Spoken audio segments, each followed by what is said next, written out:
اللہ کی محبت اور اللہ کے غم میں اگر رونا آ جائے تو وہ آنسو بہت قیمتی ہوتے ہیں، ان کو ضائع نہیں ہونے دینا۔ ہم ایک مرتبہ حبیب مختار صاحب رحمۃ اللہ علیہ کے پاس بیٹھے ہوئے تھے، حضرت بات کرنے لگے، اللہ کی محبت میں رو پڑے، بات محبت کی چل رہی تھی، محبت الہی کی، تو رو پڑے، تو کسی نے ٹیشو دیا تو حضرت نے منع فرما دیا اور ارشاد فرمایا کہ میرے شیخ حضرت شاہ عبدالغنی پھول پوری رحمۃ اللہ علیہ فرماتے تھے کہ اللہ کی محبت میں آنکھوں سے نکلنے والا آنسو اتنا سستا نہیں ہوتا کہ اسے تولیے کے حوالے کر دیا جائے۔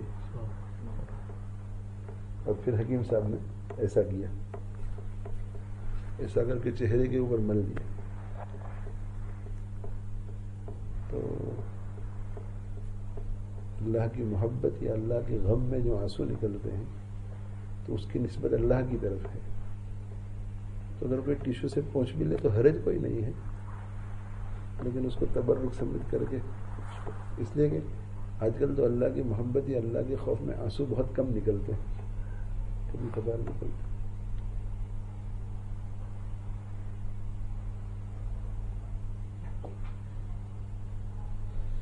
حدیث شریف میں آتا ہے کہ جن آنکھوں سے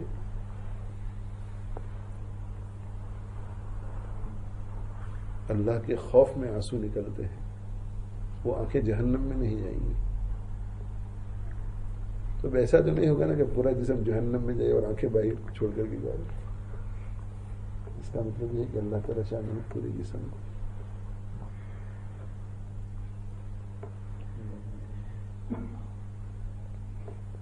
اسی لیے ایک دعا بھی ہے حزب العظم میں، اللہم انی اسألک عینین حتالتین، کہ اللہ میں ایسی دو آنکھیں آپ سے مانگ رہا ہوں جو آنسو بہانے والی ہوں۔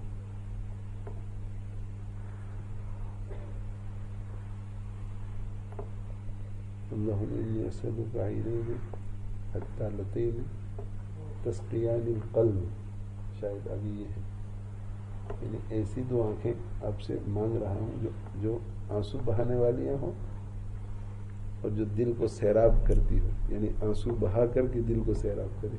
تو معلوم ہے کہ آنکھوں سے آنسو بہتے ہیں اللہ کی محبت میں، اللہ کے خوف میں، تو اس سے دل کو بھی فائدہ پہنچتا ہے۔ اس لیے رونے کی کوشش کرنی چاہیے تنہائی میں بیٹھ کر۔ یہ بہت آسان ہے، آدمی جب تنہائی میں ذرا بیٹھ کر اپنے گناہوں کا سوچتا ہے، اپنی نافرمانی کا سوچتا ہے، قبر کا سوچتا ہے، پکڑ کا سوچتا ہے، تو آنکھوں سے آنسو بہہ پڑتے ہیں۔ قرآن پڑھتے ہوئے رونا یہ بھی مستحسن چیز ہے، قرآن پڑھتے ہوئے رونا مستحب ہے، اور رونا جو ہے آنکھوں سے آنسو بہانا یہ دأب الصالحین ہے، نیک لوگوں کی حالت ہے۔ یہ عام طور پر نیک لوگوں کے آنکھوں سے آنسو بہتے ہیں، روتے ہیں۔ حضرت تھانوی رحمۃ اللہ علیہ کے ایک خلیفہ ہیں حضرت مولانا فقیر محمد صاحب رحمۃ اللہ علیہ، تو ان کی بس آنکھوں سے اللہ کے خوف میں، اللہ کی محبت میں آنسو جھڑتے ہی رہتے تھے۔ تو حضرت تھانوی رحمۃ اللہ نے ان کا نام ہی بکا رکھا تھا کہ بہت زیادہ رونے والا۔ جیسے حضرت کی مجلس میں بھی بیٹھے ہوئے ہوں تو آنکھوں سے آنسو بہتے۔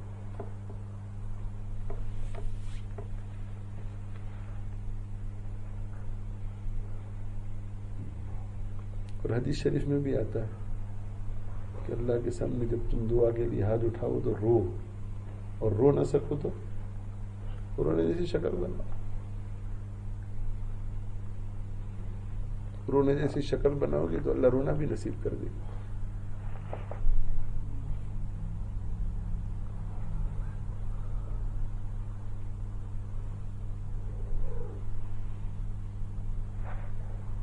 اپنی بد عملیوں کا اگر سوچے آدمی تو رونا آتا ہے، اللہ کے احسانات کا سوچے تو رونا آتا ہے، جہنم کا سوچے تو رونا آتا ہے، موت کا سوچے تو رونا آتا ہے، اور ان سب چیزوں کا ایک ساتھ اگر کوئی خیال لائے کہ اوہو اللہ تعالیٰ کی اتنے احسانات اور میری یہ نافرمانی، تو بہت جلدی رونا آ جائے گا. اللہ کے اتنے سارے احسانات، میری یہ نافرمانیاں، تو آگے کیا ہوگا؟ تو بہت جلدی رونا آ جائے گا.